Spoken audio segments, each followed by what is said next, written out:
Hi guys, nandito nga kami sa grocery ngayon para mamili ng aming weekly grocery. Dito pala kami mamimili ngayon sa Kaufland. Isa ito sa malaking grocery dito sa Germany. €1.99. Something like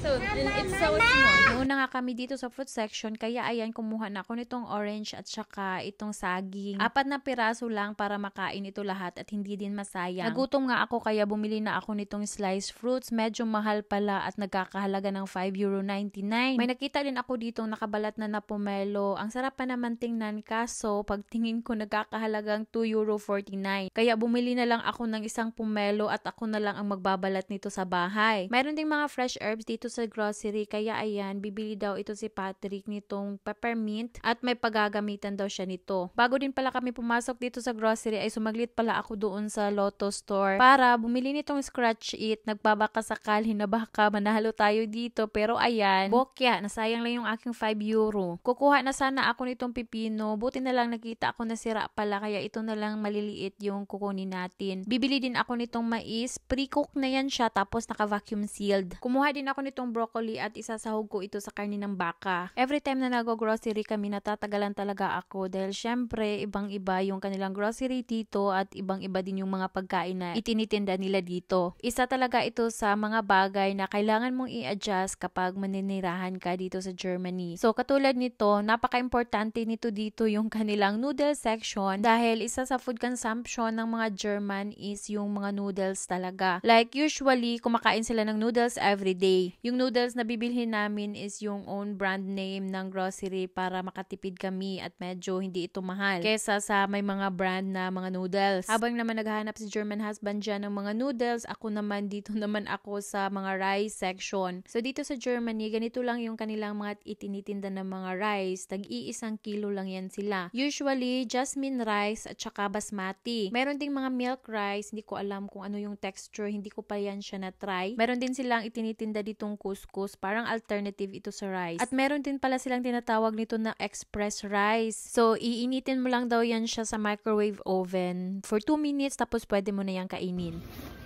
So, dito sa Germany, they call this express rice. So, ito yung rice na ilagay mo lang sa oven for, I think, 2 minutes. Tapos, luto na siya. So, yan, may mga flavor pa. Ito is paprika with mais. Ito is parang natural rice lang siya. This one is yung tomato. May tomato. And this one is parang curry. So, ano lang siya. Ilagay mo sa oven for 2 minutes.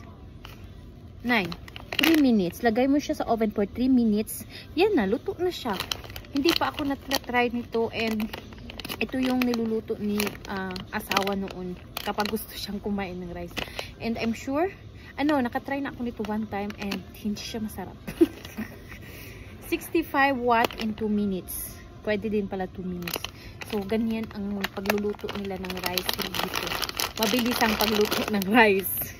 Ayan na nga, bibili din daw si German husband itong Pfifferlinge sauce or chanterelle mushroom na sauce. At dahil may ulan dito sa Germany, kailangan ko itong pang-brush ng sapatos at pang-alis ng lapok at saka dumi. Dito nga kami sa bakery section at bibili nga kami dito ng tinapay. Kumuha na din si German husband itong panikuchen. Para yan siyang donut, tapos may jam filling sa loob. At syempre, hindi makakalimutan ang tinapay. Pinaka-importante yung tinapay dahil yan yung aming breakfast bukas. Kumuha din si Patrick nitong fish sticks at 2 piraso ng pizza dahil naka-sale daw. Ito talaga yung rason kung bakit kami nag-grocery dito every week. Ito kasing kanilang karne dito is mayroong expiration date at usually it will just last for a week. Hindi kasi ako bumibili ng mga frozen at ayaw din ni German husband na ilalagayan siya sa freezer. Minsan nga kapag hindi ko na-check at nakakalimutan ko at nag-e-expire na yung karne, nasasayang talaga dahil natatapon lang. So ayan, tingnan nyo naman, napakadaming sausages. So in Germany, mahilig talaga yung mga German ng mga malalaking sausages. Tingnan nyo kung gaano kalaki yan. Meron pang mga maliliit at meron ding mga mahahaba. Merong mga mapapayat at meron ding mga matataba na sausages. So pipili ka lang kung ano yung gusto mo. So ayan, bibili din tayo ng itlog. Ayan yung mga itlog dito. Sa isang box is 10 piraso lang.